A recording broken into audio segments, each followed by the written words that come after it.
Welcome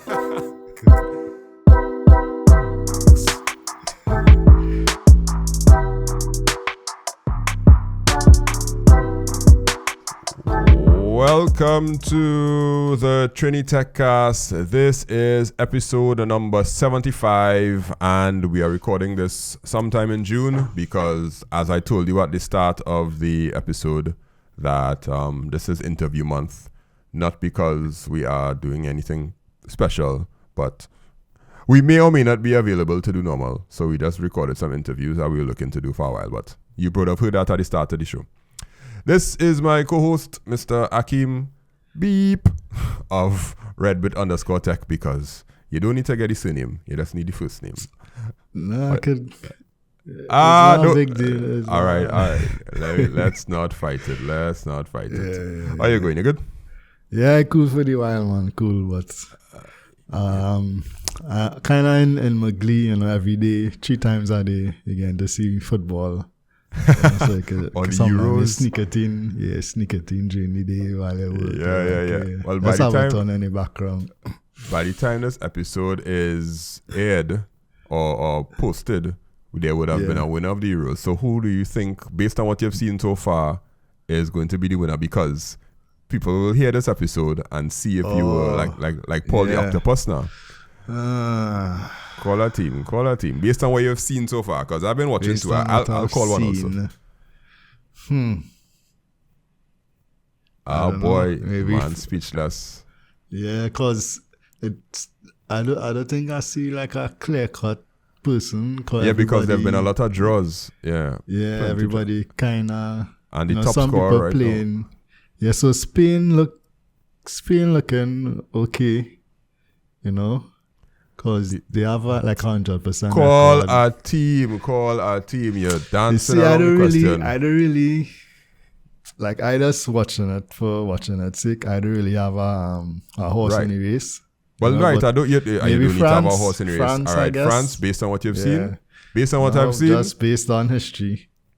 Based on what I've seen, I think Belgium could do it. Hell no. Based on what I've seen. With Lukaku striking, nah. Yeah. No, he had a few goals that was like offside. Chalked up for offside, yeah. Yeah. But it's just that Lukaku.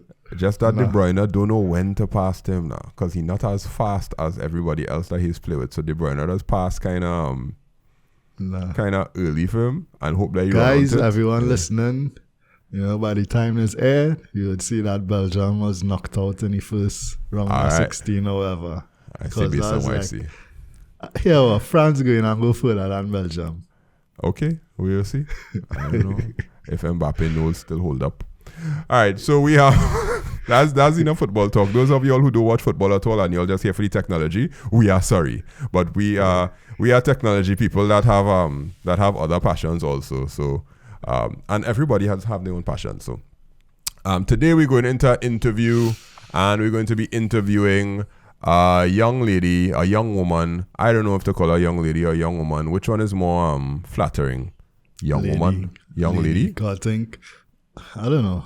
Lady, some is like, the opposite of gentleman. So I don't know. Yeah, right. You rather somebody call you a young man or a gentleman? I rather you call me a big man. That's what I want to say. But yeah, we're going to be interviewing one of my past students, honestly, and her name is Cyan Sylvester, and I'm going to bring her to the stage now. Welcome to the podcast, Cyan. How are you today? Hey, I'm good. How are you? You're good? How are y'all? We really good. And you really did a good job with the podcast set, because you have a colorful picture. That's Bob Marley, right? That looks like Bob Marley. Jimi Hendrix. Right. Okay. That's Jimi Hendrix. Sorry. Okay. Yeah. It was looking like Bob Marley from far. And you have the palm tree with the door Green behind. thumb. Right. And the lighting is clearly structured to create the what is called this thing, effect. Let's have like prepared. Yeah, negative effect on your face, where you have one side you have the shadow and the next side is bright. Yeah. Well done. So this is the Trinitech Cast, where we speak to Trinis, and sometimes they live away, sometimes they're home, but Trinis in tech. And the reason you are here is because you are definitely Trini in tech, and you do many things when it comes to technology. And it's not like you're a token lady, but you're the first female that we've interviewed, aside from Sinead and Kwasi, but the only individual female, because you are one of those females that in it to win it, boy, in my point of view. And for the first name drop, Cyan was my first ever Form 6 student, and now she is on my podcast. These are things that you dream of, you don't write this down. You just be like, in however how much years I'll have a podcast and one of my students will be on it.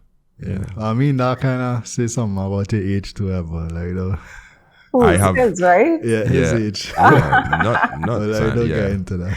I have zero issues with my age. I have done enough in this world to say, I've accomplished a lot at age 40. That's my age. Yeah. So we're going to have Cyan inside here, and we're going to ask her the normal interview questions. But of course, every interview has the same kind of format, but the discussions, they always go very interesting as we go along. And I know that the answers that you'll have to the questions will cause us to have some follow-ups and see how it goes. So before we head to the first break, we don't really do intros, but this is Sylvester from where? I don't know. You have anything that you Trinidad that you go by? Yeah. What you mean? Like who you work for, startups, all that kind of stuff. Now we don't normally do those things because we just informal. I feel like we could skip it because it's just so many startups. If that makes sense. Exactly. Yeah. And when we get to the discussions, I would just say like I'm an entrepreneur. It's way easier. Good. Exactly, because that's what I train you to be like. Sorry. No, it's true. In class, it was like, "Are you buying the doubles for $5 or for $3?" Like, the doubles conversation. It was really business all the time. I remember. And you did do a whole PowerPoint presentation on why your mother should buy you an iPhone. I did. I Can't forget that. All right, so we'll go into the first segment, which is her technology history. How did she get to where she is right now? Where did it start? And we will see how that goes. We'll be right back after this. All right, so Cyan, let's hear your technology history. Where did it all start in terms of technology, and how did you get into it? Why did you choose it? What was the inspiration? And generally speaking, when it comes to technology, why would you tell people that, I chose this because, something along that lines? Yeah. I think naturally I gravitate to, well, I was introduced to technology in school. So we had a computer class in primary school, and they had the large desktop computers, and we were learning how to type. You were playing video games to learn how to use the mouse. Like, you would dress up Barbie. Like, it was just a fun time. It was the caterpillar thing, the snake game, the solitaire, like those type of things is what I was initially introduced to. And I think at that time, all you could do was paint. That's all you could do, just paint on a notepad. Oh, yeah, no. Like when you take the paint and you draw the lines and then you fill them with little colors to make a kind of mosaic. Yeah. And I think just that, being introduced to it as a fun thing, I was always just interested in it on a whole. And my parents actually kept me quite, I would say, up to date. So for instance, I remember the Sony Walkman. I used to listen to music a lot, and that was the first phone you could store a lot of songs on. That was the one with the kind of orange. And it could slide a drop to the side. Yes. It slide to the side, and then had the speakers and thing. And God, such a cool time, Well, when you say Sony Walkman, you're talking about the phone, not the actual Walkman. Phone. Not the player. Not the cassette player. That's where my mind went. Thing with technology, why I feel like I was born in the perfect time is because I saw cassette, I saw CD, I saw desktop, I saw laptop. So it's we were at the breaking point of it. So we experienced each one.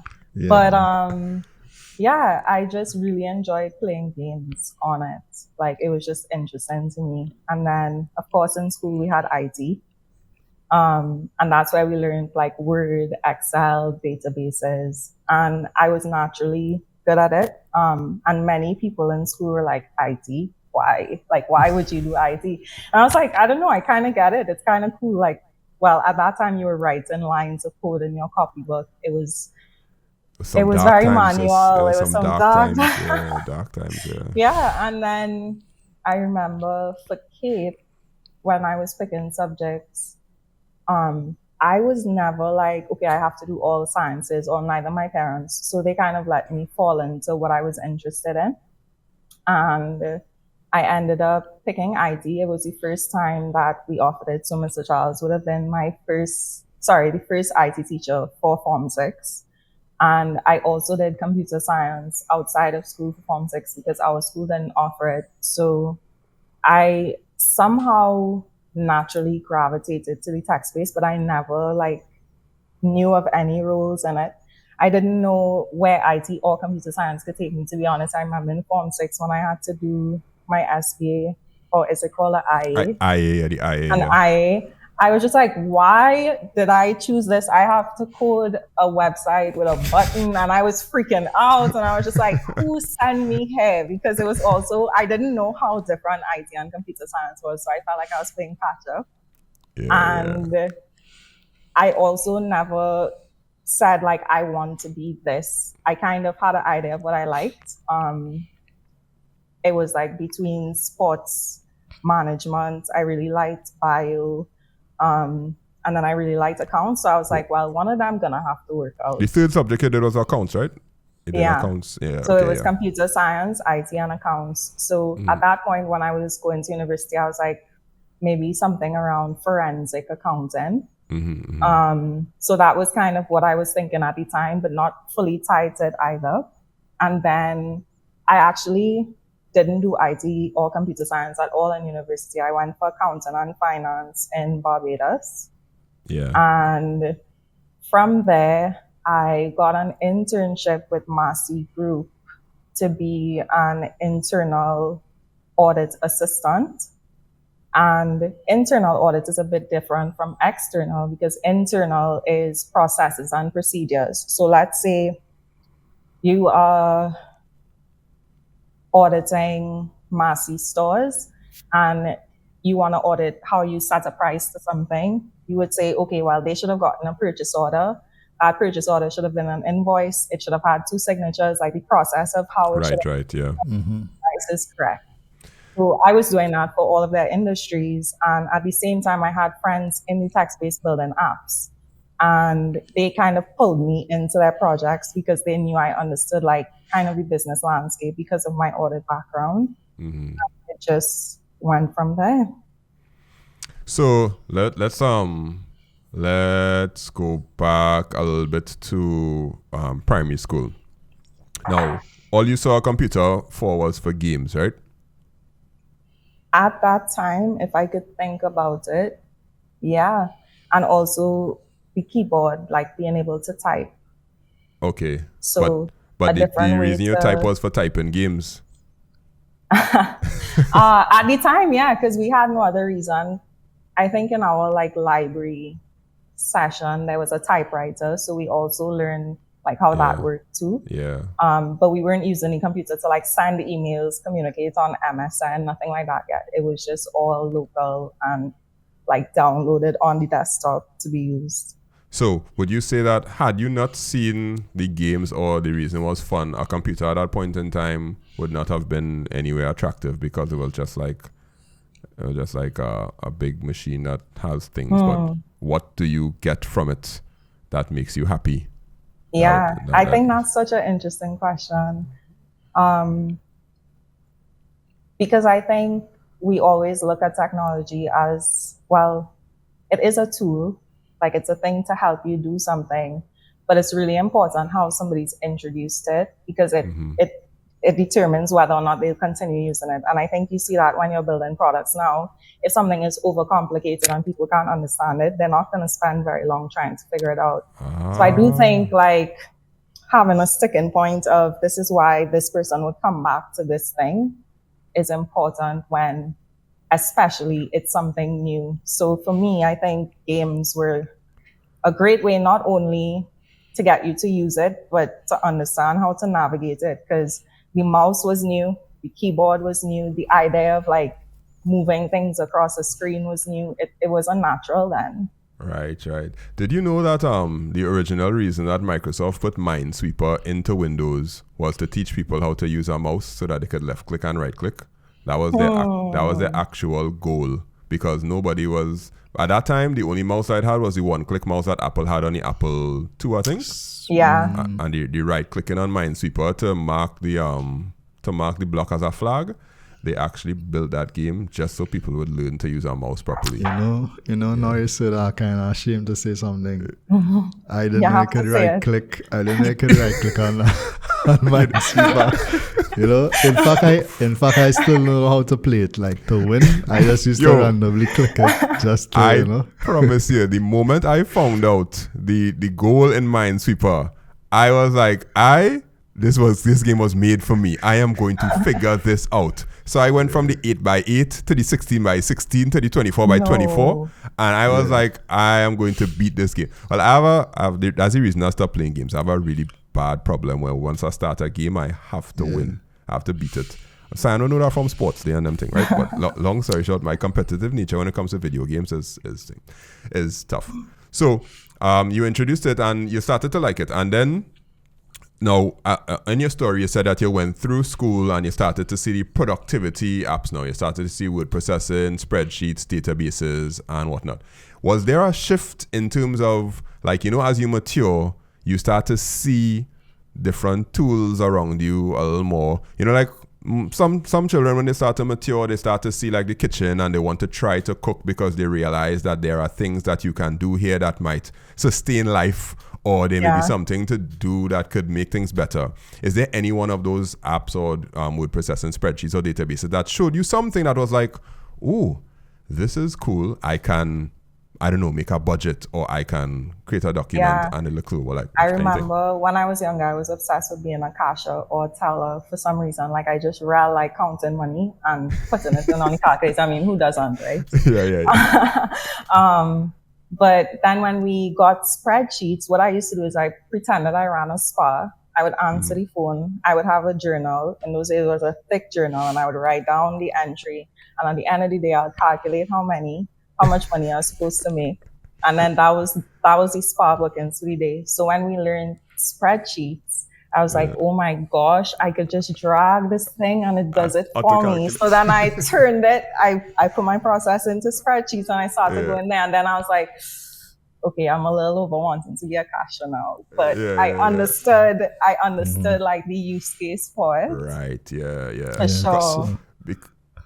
Go ahead, Akim. Yeah, so I mean, as I said, you had just started in IT and technology in terms of gaming, then you went through, your school life, and then you was kind of undecided whether you wanted to do accounting, you wanted to do IT, and then you went into, I think it's finance, is accounting, fair degree at Barbados, auditing, and then you kind of get pulled back into IT or the technology space, so is it that you're firmly in the tech space, or you try to incorporate both, both the tech, the finance part, and you stop with the spreadsheets and the spa, So are you firmly in the tech space, given your financial background, or you try to incorporate the both? You can't know well you talk about your entrepreneurial. Right?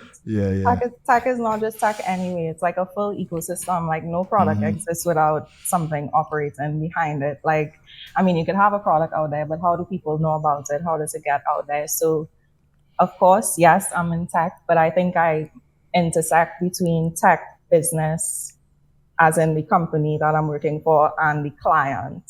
I am like the glue role in between that, like making sure that all those needs are met and it comes out of the product and how the team works. So you're officially by majority you're a product manager for the most part. Yeah, right? I would say I heavily have a a good marination between product and project management. Because I work with startups and the team is small, you tend to find like a lot of flow within the roles. So there would be certain parts that I would pick up on the product leadership side that some product managers may not necessarily have to.